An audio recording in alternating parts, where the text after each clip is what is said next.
Good morning, welcome back to a brand new video. We are back in Calpe, but what you're going to be watching now is another bike fit video. Today we get into saddle choice, what saddles are right for you, handlebar width, etc, etc.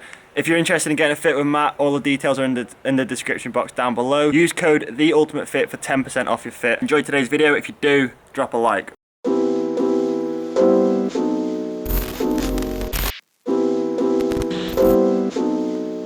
Alright, so that's cranks done, saddles done. Then now we're going to talk about the front end. We're going to talk about bars. Are narrow bars better?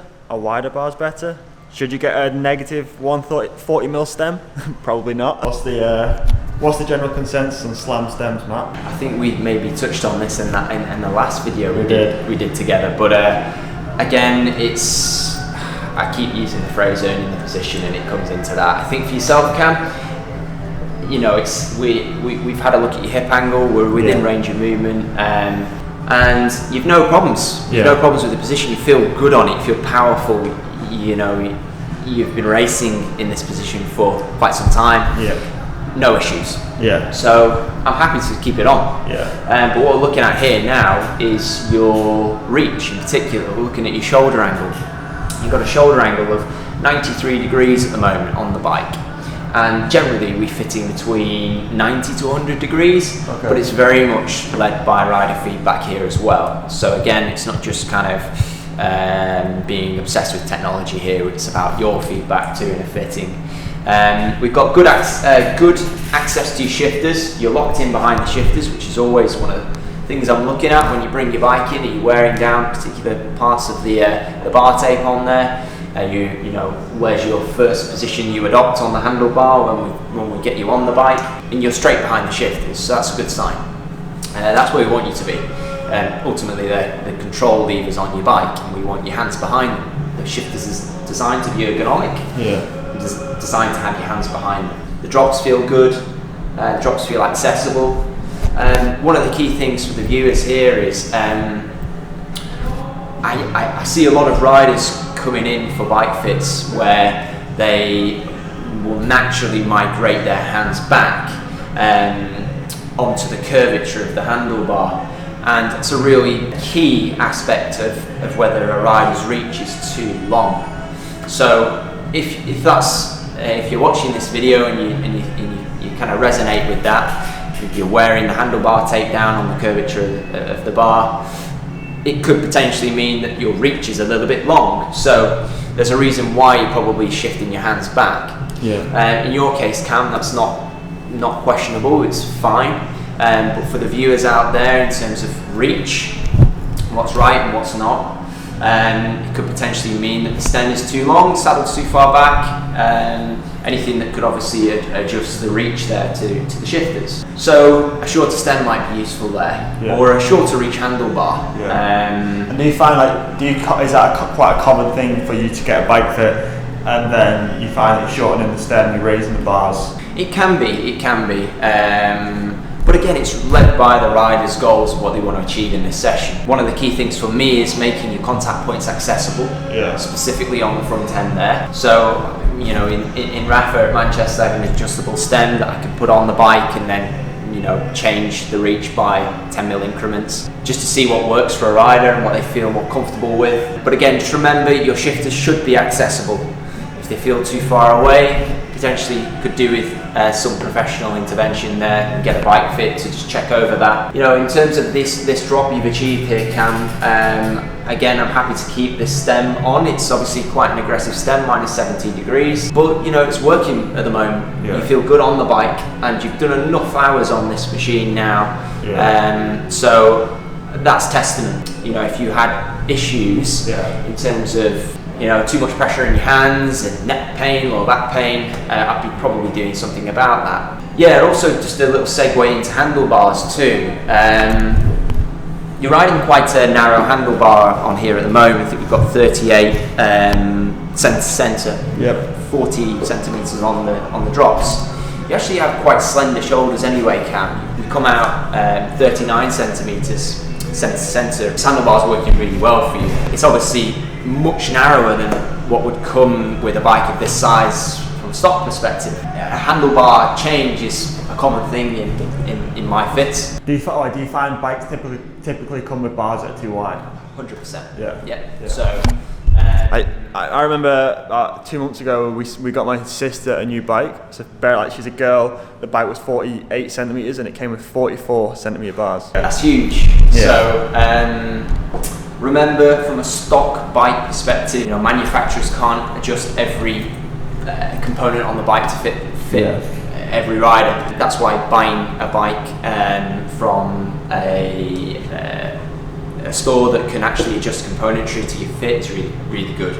Obviously, getting a bike fit first is a first line port of call. But going back to the handlebar width, it's relative to the rider's physiology again. So it's something to consider with stock bikes. Bigger bikes, for example, 58 centimeter frames, generally will come with a 44 centimeter handlebar, but there's very few riders that would benefit from having a handlebar that wide unless they are very, very broad in the shoulders. So for yourself, Cam, you're on a 38 centimeter handlebar there, and it's working really well. And you've gone narrower with your handlebars. Hit a point where you feel comfortable on them at the moment, and again, from a performance perspective, it's just kind of going to shrink your silhouette. It's going to make your frontal profile a bit more smaller on a narrow handlebar. But would I know a lot of people say like shorter bars restrict your breathing, restrict your lungs? Is that ever an issue? I think that's on a certain point there, maybe from a track background. Okay. When you're going super narrow. Right. But we're not going narrow enough for that to have an effect. I mean, we could tell straight away there, and you'd have that feedback too of not being able to breathe properly. And just touching upon the handlebar width again, it's I was doing a fitting yesterday, and I was fitting up a lady, keen racer, had a 54 centimeter S-Works tarmac. And it had a 42 centimeter handlebar on. Measured shoulders 36 centimeters. So again, it's that was one of the key areas that we picked up on in the fit. We needed a narrow handlebar. We fitted the handlebar, and it was an instant response straight away. So if you can imagine, quite a slender rider in the shoulders. Riding on a handlebar was significantly wide, and it was just spraying her out, and her hands naturally wanted to migrate in, and she was rolling her wrists, and she's getting quite a lot of pressure on her wrists as well. So just think a little bit about, from a stock perspective, frame sizes will have a specific handlebar size on. Again, no one size fits all approach to this.